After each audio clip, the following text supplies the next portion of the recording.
पुराने वक्तों की बात है। गांव में अब्दुल्लाह नाम का एक नेक दिल ताजर रहता था। अल्लाह ने उसे खूब रिज़्क दिया था। उसका उसूल था कि गांव का कोई गरीब या मोहताज उसके दर से खाली न लौटे। आहिस्ता आहिस्ता उसकी सखावत का चर्चा दूर दूर तक फैल गया।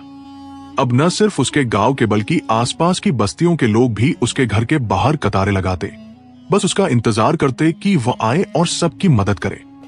लेकिन बीवी को यह सब पसंद न था। एक दिन वह बोली, अब्दुल्लाह, तुम यूं ही धन लुटाते रहे तो एक दिन हम भी उन्हीं की तरह भूखे नंगे हो जाएंगे। कम से कम अपने गांव के लोगों तक ही मदद महदूद रखो। अब्दुल्लाह ने मुस्कुरा कर कहा, बीबी, मुझे डर है कि क़यामत के दिन मेरा रब न पूछे कि मैंने दूसरों की मदद क्यों नहीं की जब उसने मुझे दिया था। बीवी ने सख्त लहजे में कहा, इस रफ्तार से तो जल्द ही हम भी मोहताज हो जाएंगे। अब्दुल्लाह खामोश हो गया, मगर दिल ही दिल में दुआ की, या अल्लाह, मुझे नेकी करने की तौफीक दे और तेरा दिया कभी बंद ना हो। वक्त गुजरता गया। अब्दुल्लाह पहले से ज्यादा खर्च करने लगा, यहां तक कि एक दिन उसकी जेब खाली हो गई, दुकान बंद करनी पड़ी और घर में फाके होने लगे। एक दिन उसने सोचा, शायद बीवी सही कह रही थी। अगर मैं इतना न खर्च करता तो आज ये हाल न होता। लेकिन फौरन खुद को टोका, नेकी पर कभी अफसोस नहीं करना चाहिए। अगर आज मेरे पास 1 रुपया भी होता तो मैं वह भी किसी गरीब को दे देता। गुर्बत आ गई, मगर अब्दुल्लाह ने हिम्मत न हारी। उसने बकरियां चराने का काम शुरू कर दिया। बीवी दिन रात ताने देती, देख लिया, हम भी उन्हीं फकीरों जैसे हो गए जिन पर तुम तरस खाते थे। अब्दुल्लाह मुस्कुरा कर कहता, बीबी, हमारे पास सेहत तो है, ये पैसों से ज्यादा कीमती है। बीवी तंजिया हंस पड़ी, मुझे पैसों से गर्ज है, जाके कुछ कमा कर लाओ, वरना मैं ये घर छोड़ दूंगी। अब्दुल्लाह ने बुरा न माना। जानता था कि वह शो आराम की आदी है। खुद उसे बचपन में फ्क्रोफा का देखना पड़ा था, इसलिए वो हमेशा दूसरों का दर्द समझता था। एक दिन बकरियां चरा रहा था कि अचानक जंगल में आग लग गई। उसने दूर से एक छोटी सी सांपनी को आग में फंसे देखा। दिल में रहम आया, जान पर खेलकर आग में कूदा और उसे निकाल लाया। हैरत की बात यह कि सांपनी ने इंसानों की तरह बात की, मैं कोई आम सांप नहीं, जिन्नात के बादशाह की बेटी हूं। तुमने मेरी जान बचाई है, इसका बदला जरूर दूंगी। यह कहकर वह अब्दुल्लाह को अपने बाप के महल ले गई। बादशाह जिन्नात ने कहा, हम तुम्हें माल नहीं दे सकते क्योंकि ये हमारे पास नहीं, मगर तुम्हें एक नायाब इल्म देते हैं। आज से तुम जानवरों की जुबान समझ सकोगे, लेकिन शर्त यह है कि तुम ये राज किसी को न बताना, वरना तुम्हारी मौत यकीनी है। जब अब्दुल्लाह ने रजामंदी जाहिर की तो बादशाह जिन्नात उसके करीब आया। उसके दोनों कानों में हल्की सी फूंक मारी और बोला, अब तुम जानवरों की जुबान समझ सकते हो। तुम्हें ऐसी बातें सुनने को मिलेंगी जो किसी इंसान के वहमो गुमान में भी नहीं, मगर याद रखना, कभी जाहिर न करना कि तुम उनकी बातें समझते हो, वरना वो तुमसे डर जाएंगे और नुकसान भी पहुंचा सकते हैं। ये राज अपने दिल में रखना। ये कहकर अचानक सब मंजर गायब हो गया। अब्दुल्लाह ने पलक झपकी तो वह फिर से अपनी बकरियों के पास खड़ा था। न महल था, न जिन्नात, न बादशाह। वह सोचने लगा, शायद ये सब ख्वाब था, लेकिन बड़ा मजेदार ख्वाब था। घर वापस आते हुए वो एक बड़ी सी झील के पास से गुजरा। वहां उसने 2 खूबसूरत मछलियां उछलते और खेलते देखी। एक ने दूसरी से कहा, अगर झील के बीच तले वो पुराना संदूक ना होता तो हम उस बड़ी मछली से कभी न बच पाती जो हमें खाने के लिए पीछे पड़ी थी। दूसरी ने जवाब दिया, हाँ, ये संदूक तो सदियों पुराना लगता है, पता नहीं कब से यहां पड़ा है। यह सुनकर अब्दुल्लाह को यकीन हो गया कि जिन्नात की शहजादी वाली बात सच थी। उसके दिल में तजस्सुस जागा, आखिर इस संदूक में क्या है। वो फौरन झील में गोता लगाकर नीचे पहुंचा। वहां वाकई एक भारी सा पुराना संदूक था जिस पर जिंग आलूद कुन लगा था। बड़ी मुश्किल से वह उसे खींचकर किनारे तक लाया। फिर सोचा, अब इस कुन को चाबी की जरूरत नहीं। एक बड़ा पत्थर उठाकर जोर से मारा, कुन टूट गया। जब ढक्कन खोला तो आंखें फटी की फटी रह गई। अंदर लाल जवाहरात और हीरे चमक रहे थे। अब्दुल्लाह ने इतना ही निकाला जितना जरूरत था और बाकी संदूक को करीब ही खोदकर जमीन में दफना दिया। घर पहुंचकर बीवी से कहा, बीबी, आज मुझे एक खजाना मिला है, इसमें से इतना लाया हूं जो हमारे लिए काफी है। बीवी फौरन बोली, ये खजाना कहां से मिला? अब्दुल्लाह को बादशाह जन्नात की हिदायत याद आ गई, इसलिए खामोश हो गया। बीवी ने कंधे अचकाते हुए कहा, छोड़ो ये बात, बस उम्मीद है कि इस बार अक्ल से काम लोगे और माल संभाल कर रखोगे। अब्दुल्लाह ने नरमी से जवाब दिया, मैंने हमेशा गरीबों का हक दिया और अल्लाह ने मुझे इसका कई गुना लौटा दिया। क्या तुम्हें नहीं लगता कि आसमान पर एक आदिल रब है? बीवी ने कहा, यकीनन है, मगर मुझे लगता है कि यह सिर्फ तुम्हारी किस्मत थी। इस बार मैं घर के बाहर किसी फकीर को खड़ा नहीं देखना चाहती। किस्मत बार बार नहीं आती और मैं तुम्हारे खर्च का हिसाब रखूंगी। अब्दुल्लाह को बीवी की नाशुक्री पर दुख हुआ। दिल ही दिल में कहा, अल्लाह मेरे सब्र और ईमान का इम्तिहान ले रहा है। उसने फैसला किया कि अब गरीबों को अपने घर बुलाने के बजाय उनके लिए एक पनाहगाह बनाएगा जहां वो खाना खा सके और जरूरत का सामान ले सके। अगली सुबह बीवी को कुछ बताए बगैर वो फिर झील पर गया, सारा खजाना निकाला, गांव में एक बड़ी सी जमीन खरीदी, उस पर गरीबों के लिए पक्का सराय और बावर्ची खाना बनाया।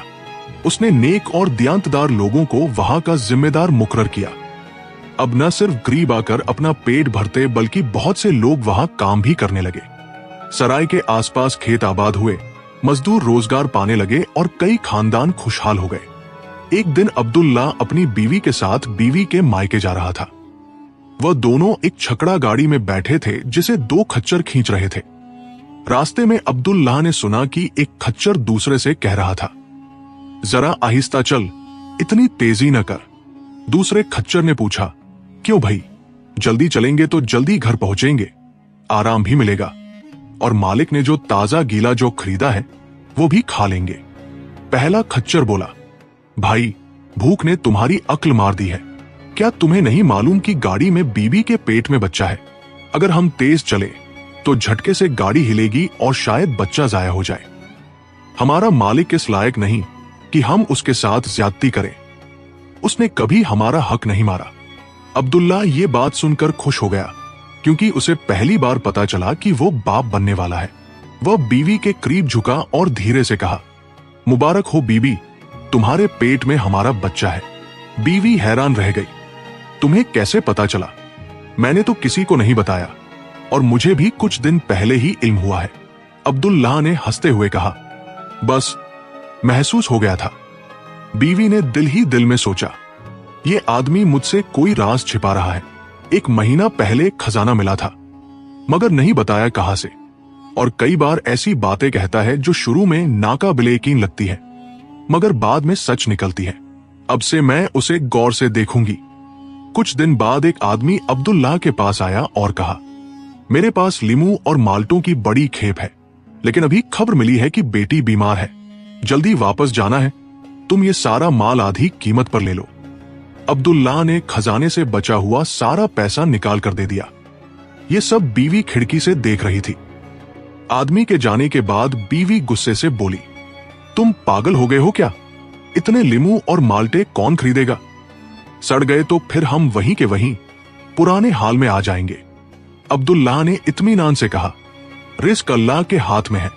बाद में वो अकेला बैठा सोचने लगा, शायद बीबी की बात दुरुस्त हो, मगर मैंने उस आदमी की मजबूरी देखकर ही ये सौदा किया। इसी दौरान दो चिड़िया खिड़की पर आकर बैठ गई। एक ने दूसरी से कहा, कल हमें ये जगह छोड़नी होगी, मौसम बहुत सर्द होने वाला है। दिल में कहा, अभी ये लीमू और माल्टे नहीं बेचूंगा, बस मौसम देखता हूं क्या होता है। बीवी हंसती और ताने देती, चलो पागल, बेच दो ये माल, शायद थोड़ा नुकसान पूरा हो जाए। अब्दुल्लाह मुस्कुरा कर कहता, बीबी, बेहतर है तुम ठंड की तैयारी करो। कुछ दिन बाद वाकई सर्दी मामूल से पहले और सख्त आ गई। नजला, खांसी और बुखार फैल गया। हकीमों और डॉक्टरों ने लोगों को लीमू और माल्टे खाने का मशवरा दिया। उनका दाम आसमान को छूने लगा और बाजार से गायब हो गए। ताजरों को खबर मिली कि अब्दुल्लाह के पास एक बड़ी खेप मौजूद है, तो सब सोने और चांदी के संदूक लेकर उसके दरवाजे पर आ गए। अब्दुल्लाह ने बीवी को कहा, सुभान अल्लाह, कल तक यहां गरीबों की कतार थी, आज अमीरों का हुजूम है। उसने बारी बारी सबको माल बेचा। शाम तक घर सोने और चांदी से भर गया। बीवी खुश तो थी मगर फिर भी उसके दिल में वसवसा था। कुछ दिन बाद उसे पता चला कि अब्दुल्लाह ने यतीमों और गरीबों के लिए सराय बनवाई है। वो डर गई कि कहीं लीमू और माल्टों का मुनाफा भी फुकरा पर न लगा दे। वो फौरन उसके पास गई और तेज लहजे में बोली, क्या तुम्हें इन गरीबों के चक्कर में पड़कर पिछली बार का अंजाम याद नहीं? अब्दुल्लाह ने सुकून से कहा, क्या तुम्हें लगता है हमारे पास इतना सोना और चांदी होते हुए भी हम गरीबों के मुंह का निवाला छीन ले? बीवी ने कहा, अल्लाह उन्हें भी रिज्क दे और अता करे जैसे उसने तुम्हें रिज्क और अता दिया। फिर उसने तेजी से कहा, मैं जानती हूं कि तुम्हारे पीछे कोई राज छिपा हुआ है और अगर तुमने मुझे सच न बताया तो मैं सब लोगों में मशहूर कर दूंगी कि तुम जादूगर हो और यही तुम्हारी दौलत का राज है। यह सुनकर अब्दुल्लाह घबरा गया। उसने दिल में कहा, मैं उसे अपना राज बता दूंगा, क्योंकि मर जाना 1000 गुना बेहतर है उस इल्जाम से जो मेरी जिंदगी भर मेरे साथ चिपक जाए। लोग तो जो सुने यकीन कर लेते हैं। फिर खुद ही सोचने लगा, अगर मैंने अपनी बीवी को राज बता दिया तो मैं मर जाऊंगा, जैसा कि जिन्नात के बादशाह ने कहा था, और फिर गरीबों और कमजोरों की देखभाल कौन करेगा? काफी सोच विचार के बाद उसने फैसला किया कि बीवी को अपना राज बताने के बदले वह अपना घर, जायदाद और सोना चांदी सब उसके नाम कर देगा। वो अपनी बीवी के साथ काजी के पास गया और सब कुछ उसके नाम कर दिया। अलबत्ता वह जमीन जिस पर उसने गरीबों का मेलज, पनाहगाह बनाया था, वो वक्फ रहने दी ताकि खैर का काम जारी रहे। फिर उसने बीवी से कहा, बरह मेहरबानी आज के बाद मेरे करीब ना आना। अगर तुमने ऐसा किया तो मैं तुम पर तलाक का हक इस्तेमाल कर लूंगा। अब हम दोनों अपनी अपनी मर्जी की जिंदगी गुजार सकते हैं, क्योंकि हम दोनों में कोई चीज मुश्तरक नहीं। अब्दुल्लाह गरीबों और यतीमों के मेलज में रहने लगा और कहने लगा, मरने के बाद मेरे लिए सिर्फ नेक अमल और गरीबों की दुआएं ही फायदेमंद होंगी। दूसरी तरफ बीवी ने इरादा किया कि घर को गिराकर बादशाहों जैसा महल बनाएगी और बड़े ताजिरों के साथ कारोबारी सौदे करेगी ताकि मजीद अमीर हो जाए। उसने सोचा, मैंने कभी शौहर की वो जिंदगी पसंद नहीं की जिसमें वो मुझे महरूम रखकर दूसरों को देता था। कुछ ही अरसे में उसने महल तामीर कर लिया, सोना चांदी जमा कर ली और मूसीकी व गाने के आलात से भर दिया। लेकिन उसके महल में कदम रखने से पहले ही जमीन लरज उठी और महल समेत सब कुछ जमीन में धंस गया। उसके पास कुछ न बचा और अल्लाह ने उसे उन्हीं गरीबों में शामिल कर दिया जिन पर वो शौहर को तरस खाने से रोकती थी। इस दौरान वो अपने बच्चे की पैदाइश के करीब थी। वो टूटे महल के सामने बैठी रोती और नोहा करती, ये सोचे बगैर कि कहा जाए, क्योंकि सब कुछ लुट चुका था। लोग गुजरते तो कोई परवाह न करता, मगर गरीब आकर उसके लिए खाना और पैसे रख जाते। वो हैरान होकर सोचती, गरीब कैसे देता है और अमीर कैसे रोकता है, मगर वो किसी से कुछ न लेती रही। 3 दिन तक ये हाल रहा। फिर भूख ने निढाल कर दिया और उसने राहगीरों से एक सूखी रोटी के लिए हाथ फैलाया। एक दिन अब्दुल्लाह वहां से गुजरा और देखा कि उसका घर जमीन में धंस चुका है और बीवी एक बदहाल और बदबूदार भिखारिन बन चुकी है। वो उसे उठाकर एक छोटे से मकान में ले आया जो उसने मेलज के पास बनाया था। उसने 1 महीने तक उसकी देखभाल की, यहां तक कि वो फिर से तंदुरुस्त हो गई। कुछ ही दिनों बाद उसने एक खूबसूरत बच्चा जन्म दिया। अब्दुल्लाह ने देखा कि अब वो न शिकायत करती है न किसी चीज पर बेजारी दिखाती है। हालांकि जिंदगी निहायत सादा थी। वह दूसरे मजदूरों के साथ मेलज के पास वाली जमीन पर काम करता। एक दिन बीवी उसके पास खड़ी होकर बोली, अगर तुम चाहो तो मैं तुम्हारे साथ काम करूंगी। अब्दुल्लाह ने हैरत से कहा, मगर ये तो गरीबों का काम है। वह मुस्कुरा कर बोली, तो क्या हुआ अगर ये गरीबों का काम है? अल्लाह ने चाहा तो उनका रिज्क दुनिया में कम रखा, मगर वो फिर भी हर हाल में शुक्र अदा करते हैं।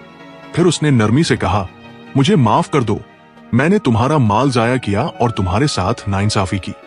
अब्दुल्लाह मुस्कुरा कर बोला, तुम ही मेरा असल माल हो और मेरा बेटा मेरी जान है। ये छोटा सा घर हमारे लिए काफी है।